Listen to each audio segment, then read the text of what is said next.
नमस्कार दोस्तों, स्वागत है आपका हमारे YouTube चैनल पर। आज हम आपको 30 बोर पिस्टल के बारे में जानकारी देंगे। ये पिस्टल पाकिस्तान में तो लंबे समय से प्रसिद्ध है, पर इंडिया में ये पिस्टल लिमिटेड ही थे। पर अब मल्होत्रा, कैमस्टार, नंदा इत्यादि बहुत सारी कंपनियां इन्हें भारत में बना रही हैं। ये वीडियो हम अपने व्यूअर प्रगट सिंह नंबरदार की डिमांड पर बना रहे हैं। तो आइए दोस्तों शुरू करते हैं। ये पिस्टल मॉडल 30 TT30 है, जिसे टकराव 30 भी कहा जाता है। ये सोवियत सेमी ऑटोमेटिक पिस्टल है। ये पिस्टल लेट 1920s में फेडर टकरोव ने सोवियत आर्म्ड फोर्सेस के लिए सर्विस पिस्टल के रूप में विकसित किया था। इसका डिज़ाइन ब्राउनिंग पिस्टल के आधार पर है, जिसे मॉडिफाई कर इजी प्रोडक्शन और मेंटेनेंस के लिए सिंप्लीफाई किया गया था। इस पिस्टल का प्रोडक्शन सोवियत यूनियन ने 1954 में बंद कर दिया था। इस पिस्टल की ओवरऑल लेंथ 7.7 इंच है और बैरल लेंथ 4.6 इंच है। सबसे पहले बात करते हैं पिस्टल की स्लाइड के बारे में। पिस्टल के फ्रंट में जो कट है वो इसकी खूबसूरती को और भी बेहतर बनाता है। ये पिस्टल के फ्रंट के 2 इंच के पार्ट तक को कवर करता है। पिस्टल की जो फिनिशिंग है वो थोड़ी सी रफ़ है। पिस्टल की स्लाइड के बैक साइड में जो चेकरिंग दी गई है वो उसको कोकिंग के समय में ग्रिप बनाने में मदद करती है। इसका डिज़ाइन बेहद ही स्लीक है। और अगर हम इसको ऊपर से देखें तो इसकी जो विड्थ है वो बाकी पिस्टल्स के मुकाबले बहुत कम है। तो इसको जो कैरी करने में ये चीज़ बहुत ही कंफर्टेबल बनाती है। इस पिस्टल में 7.62 इंटू 25 mm का राउंड जो है चैम्बर होता है और ये राउंड बहुत ही पावरफुल राउंड माना जाता है। इस पिस्टल को रशियन आर्मी आज तक यूज़ कर रही है और ये पिस्टल अपनी लॉन्ग रेंज की वजह से बहुत ही मशहूर है। जो इस पिस्टल का बैरल है वो भी बैरल की लंबाई ज़्यादा होने के कारण भी इस पिस्टल की रेंज काफ़ी बढ़ जाती है। और इस पिस्टल के अगर हम फ्रंट में देखें तो इसके अंदर आजकल क्रोम बैरल आना शुरू हो गया है।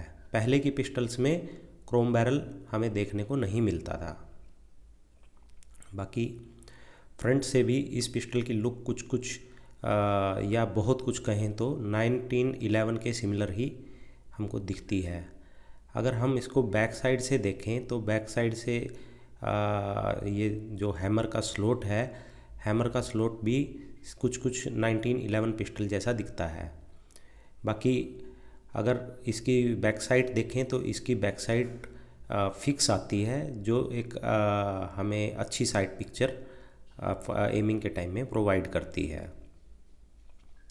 बाकी इस वेपन की फिनिशिंग है जो ओवरऑल इतनी अच्छी नहीं बनाई गई है, क्योंकि ये इजी प्रोडक्शन के लिए वेपन बनाया गया था। इस वेपन की ग्रिप में आपको स्टार का मार्क देखने को मिल जाएगा। तो इसीलिए इस पिस्टल को पाकिस्तान में star pistol, TT star pistol के नाम से भी जाना जाता है। अब बात करते हैं पिस्टल की ग्रिप के बारे में। बैरल की लेंथ के मुकाबले ग्रिप की लेंथ थोड़ी सी कम रखी गई है। पिस्टल को होल्ड करने पर ग्रिप थोड़ी छोटी फील होती है और लिटिल फिंगर मैगजीन के नीचे चली जाती है। पिस्टल में 8 राउंड की कैपेसिटी की डिटैचेबल बॉक्स मैगजीन आती है, जो कि इसकी स्टैंडर्ड मैगजीन है। पर 8 राउंड की जगह 7 या 6 राउंड ही ठीक से लोड हो पाते हैं। तो इफ़ेक्टिव फायर पावर के लिए कम से कम 2 मैगजीन रखनी तो ज़रूरी हो जाती हैं। ये magazine single stack loading magazines हैं, यानी राउंड एक के ऊपर एक लोड होता है। मैगजीन्स के ऊपर आपको होल्स बने मिलेंगे, जिससे कि आप एग्जैक्टली पता कर सकते हैं कि मैगजीन में कितने राउंड लोड किए गए हैं। सिंगल स्टैक होने के कारण मैगजीन्स बल्कि नहीं होती और ये काफ़ी स्लिम लुक देती हैं, तो इनको कैरी करना भी बहुत आसान हो जाता है और मैगजीन्स का वेट भी काफ़ी कम ही रहता है। जैसा कि मैंने आपको बताया था कि इनमें राउंड जो हैं ऊपर से लोड होते हैं, तो ऊपर से राउंड लोड होने के कारण इसके कई फ़ायदे भी हो सकते हैं और कुछ इसके ड्रॉबैक्स भी हैं। ऊपर से राउंड लोड होने के कारण टीटी पिस्टल में डबल फीडिंग का जो माल फंक्शन का चांसेस हैं वो बहुत ही कम हो जाते हैं। इसीलिए TT30 पिस्टल्स को बेहद ही रिलायबल पिस्टल्स माना जाता है। इस पिस्टल में भी अगर हम इसको कोक करते हैं और वेपन अगर खाली है तो इसकी स्लाइड पीछे अटक जाती है। अब हम देखेंगे कि इस पिस्टल को कैसे हम खोल सकते हैं और जोड़ सकते हैं, यानी हम इसके पार्ट्स को कैसे असेंबल और डिसअसेंबल कर सकते हैं। तो इसके पार्ट्स को डिसअसेंबल करने के लिए हम इसकी मैगजीन्स का ही यूज कर सकते हैं।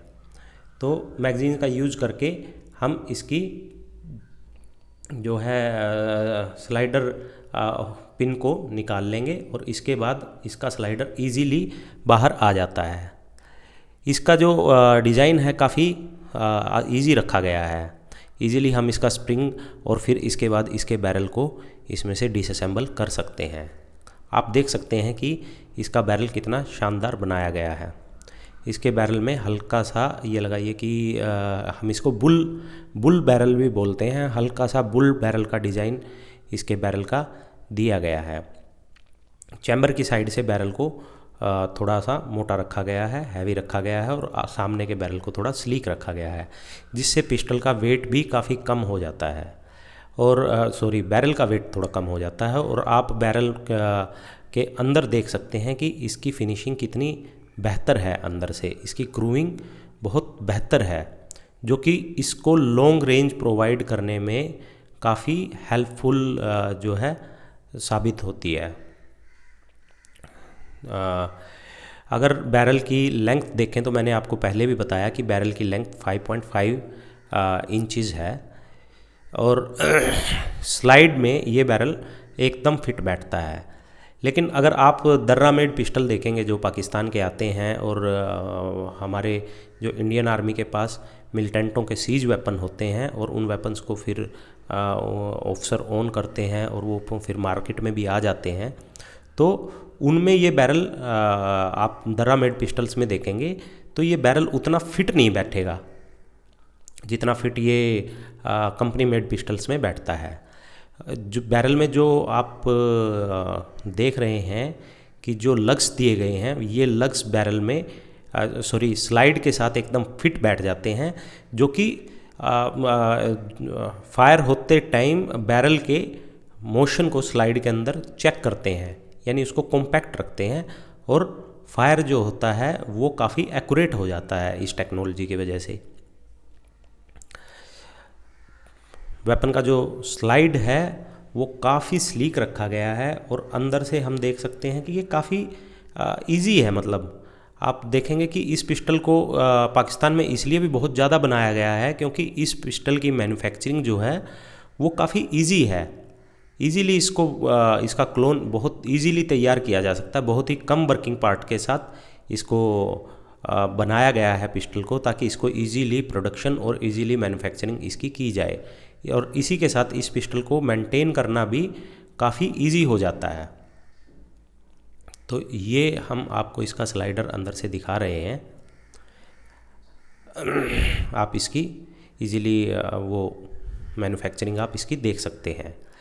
और आप एक चीज़ पर गौर कीजिए कि कितने कम वर्किंग पार्ट इसके हैं। देखिए कितनी आसानी से हमने इस पिस्टल को डिसअसेंबल कर लिया और इस पिस्टल के कितने कम वर्किंग पार्ट हैं। तो इसीलिए भी इस पिस्टल में माल फंक्शंस होने की या स्टॉपेज आने की, या हम देसी भाषा में सीधा बोल सकते हैं कि गोली फंसने की संभावनाएं हैं जो इस पिस्टल में बहुत कम हो जाती हैं। ये तो एक रशियन पिस्टल है जो हम आपको दिखा रहे हैं। तो हम अब इसके मेटल की क्वालिटी जो है, इसकी डिज़ाइन की क्वालिटी आप देख सकते हैं। इसी से इस पिस्टल का वेट भी काफ़ी कम हो जाता है। जिस तरीके का ये राउंड फायर करती है और जिस हैवी कैलिबर का ये राउंड फायर करती है, एक राइफ़ल के इक्वल पावर का ये राउंड फायर करती है, तो उसको देखते हुए इसकी जो हम बोल सकते हैं कि जो इसकी बिल्ड क्वालिटी है वो काफ़ी स्लीक है और काफ़ी हल्का ये फील होता है हाथ में पकड़ने में। पिस्टल का जो डिज़ाइन है काफ़ी इजी रखा गया है। हम इसकी स्लाइड से ही देख सकते हैं कि इसका डिज़ाइन जो है 1911 से मिलता जुलता है, लेकिन मॉडिफिकेशंस करके उसे काफ़ी सिंपल बना दिया गया है। तो अब हम इस पिस्टल के कुछ और जो इम्पोर्टेंट पुर्जे हैं उनके बारे में जान लेते हैं। इसे हम पिस्टल का रिसीवर और इसे हम बैरल बुशिंग बोलते हैं। ये पिस्टल का रिकॉइल स्प्रिंग है जो पिस्टल को फायर होने के बाद स्लाइड को वापस उसी पोजीशन में लाने के लिए यूज़ होता है। ये पिस्टल की रिसीवर असेंबली है और पिस्टल में से हम इजीली इसकी हैमर असेंबली को निकालकर अलग कर सकते हैं। पिस्टल के किसी भी बहुत ही कम पार्ट्स में इस पिस्टल को बनाया गया है और किसी भी पार्ट को हम इजीली दूसरे पार्ट से रिप्लेस कर सकते हैं। हैमर असेंबली में पिस्टल का सीरियल नंबर लिखा रहता है और आप देख सकते हैं कि जो हैमर असेंबली है उसकी जो उसका जो मेक है, जो उसे बनाया गया है, वो थोड़ा रफ़ है, वो इतना स्मूथ नहीं बनाया गया है, क्योंकि पिस्टल को इजी टू ऑपरेट और पिस्टल को मास प्रोडक्शन के लिए तैयार किया गया था, इसलिए इसकी जो मेक है वो काफ़ी रफ़ देखने को हमें मिलती है। यहाँ पे जो ऊपर लग लॉक्स दिए गए हैं, जो मैं अब आपको दिखा रहा हूँ, यहाँ पे पिस्टल की जो स्लाइडिंग पिन है वो इस पार्ट में जाती है और ये बैरल को और असेंबली को और स्लाइड को एक साथ लॉक कर देती है। तो देखिए दोस्तों, पिस्टल के बैरल में भी जो होल बना हुआ है, वो जो इस स्लाइडिंग पिन है बैरल, इस होल से पिस्टल के रिसीवर को बैरल के साथ और स्लाइडर को भी पिस्टल के साथ कनेक्ट कर देती है। तो एक स्लाइडिंग पिन के निकालने पर ही हम देखते हैं कि पूरा का पूरा पिस्टल डिसअसेंबल हो जाता है। रशियन आर्मी ने इस पिस्टल को केवल यूज़ के लिए बनाया था, तो इसकी इतनी कोई ख़ास फिनिशिंग हमको देखने को नहीं मिलती। ट्रिगर भी काफ़ी सिंपल रखा गया है और आप देखिए कि ट्रिगर गार्ड भी काफ़ी सिंपल रखा गया है, मतलब इसमें कोई ख़ास फिनिशिंग दिखाई नहीं देती दोस्तों। इसकी फिनिशिंग काफ़ी रफ़ है और क्योंकि कंपनी ने इसे मास प्रोडक्शन के लिए और इसे इजी टू ऑपरेट, मतलब इसमें कम से कम माल फंक्शन आए, इस हिसाब से कंपनी ने इसको तैयार किया था। तो उस समय इसकी वर्किंग पे कोई इतना खास ध्यान दिया नहीं गया था। जो ये आप रेल्स देख रहे हैं दोस्तों, इस रेल्स के अंदर पिस्टल की जो स्लाइड है वो फॉरवर्ड और बैकवर्ड मूवमेंट करती है। अगर अंदर से भी इस पिस्टल को देखा जाए तो अंदर से भी इस पिस्टल में ये लगा लीजिए कि कोई ख़ास ज़्यादा पुर्जे हैं नहीं है इसमें, बहुत कम असेंबली, बहुत कम पुर्जों के साथ ही इस पिस्टल को बनाया गया है। अब दोस्तों हम इस पिस्टल को वापस असेंबल कर देते हैं। सबसे पहले हम जो पार्ट हमने सबसे ये लगा लीजिए कि जो पार्ट हमने सबसे लास्ट में इस पिस्टल में से निकाला था, उन पार्ट्स को हम सबसे पहले लगाएंगे और उल्टे क्रम में हम इसको जोड़ देंगे। तो दोस्तों ये देखिए हमारी पिस्टल जुड़ चुकी है और अब हम आपको इसके ग्रिप कवर निकाल कर दिखाएंगे। इसके ग्रिप्स को भी इजीली चेंज किया जा सकता है। आजकल इंडियन मार्केट्स में तो इसकी काफ़ी ग्रिप्स आपको देखने को मिल जाएंगी, तो आप इसमें अपने हिसाब से ग्रिप लगा के वेपन को मॉडिफाई कर सकते हैं। जब भी आपको ग्रिप निकालनी हो तो आप अपनी ग्रिप को चेंज कर लीजिए, एक आसानी से इसमें नई ग्रिप्स भी लग जाएंगी। तो दोस्तों ये पिस्टल आजकल इंडियन मार्केट में बहुत ही भारी मात्रा में आ रहे हैं। बहुत सारी कंपनियां इन्हें बना रही हैं, मल्होत्रा, कैमस्टार, नंदा और भी बहुत सारी कंपनियां आपको मार्केट में मिल जाएंगी जो TT30 पिस्टल के क्लोन कॉपीज़ इंडिया में बना रही हैं दोस्तों। अभी उन वेपन्स की बैरल क्वालिटी या उन वेपन्स की मेटल क्वालिटी कैसी रहेगी इसके बारे में तो हम नहीं बोल सकते, लेकिन दोस्तों जिस हिसाब से इस वेपन का डिज़ाइन है तो ये वेपन आपको कभी भी ऐसी सिचुएशन में धोखा तो नहीं देगा, ये बात तो कंफर्म है दोस्तों। लेकिन दोस्तों इस वेपन के जो अभी प्राइस इंडिया में चल रहे हैं, जिस कॉस्ट से ये वेपन मिल रहा है दोस्तों, तो मेरे ख्याल से तो ये कॉस्ट इस वेपन के लिए बहुत ही नाजायज़ कॉस्ट है। बाकी वेपन ये बहुत अच्छा है, बहुत रिलायबल है, इस चीज़ में कोई शक नहीं है। जो इसका राउंड है इसका राउंड 10.62 इंटू 25 mm का राउंड है, जो कि माउजर में भी यूज़ होता था। माउजर को ही देख के इसका राउंड जो है डिज़ाइन किया गया था। इसकी मारक क्षमता काफ़ी ज़्यादा है। जो इसकी ट्राइजेक्टरी बनती है वो एक प्लेन ट्राइजेक्टरी बनती है। तो इस हिसाब से ये पिस्टल तो अच्छा है दोस्तों, सेल्फ डिफेंस के लिए एक बहुत ही बेहतरीन ऑप्शन है। लेकिन इसकी कॉस्ट को लेकर सवाल ज़रूर खड़े होते हैं दोस्तों कि क्या इतनी महंगी कॉस्ट में ये एक आउटडेटेड जो है मॉडल है वो इंडिया में मिलना चाहिए। क्योंकि आप पाकिस्तान में जाएंगे तो आपको ये TT30 पिस्टल दर्रा मेड 5, 7, 10 हज़ार पाकिस्तान की करेंसी में ईजीली आपको मिल जाएंगे। लेकिन इंडिया में इनकी कॉस्ट बहुत ही ज़्यादा रखी गई है। तो एक कॉस्ट को लेकर सवाल है दोस्तों। अगर इसकी कॉस्ट कम कर दी जाए तो ये वेपन एक लाजवाब वेपन है। बहुत ही अच्छी मारक क्षमता के साथ वेपन आता है। इस वेपन में स्टॉपेज की समस्याएं बहुत ही कम हैं। तो हर लिहाज से ये वेपन अच्छा वेपन है। बाकी अगर इस वेपन में किसी प्रकार की कोई पार्ट में कोई दिक्कत आ जाए तो इनके पार्ट को भी इजीली रिप्लेस किया जा सकता है।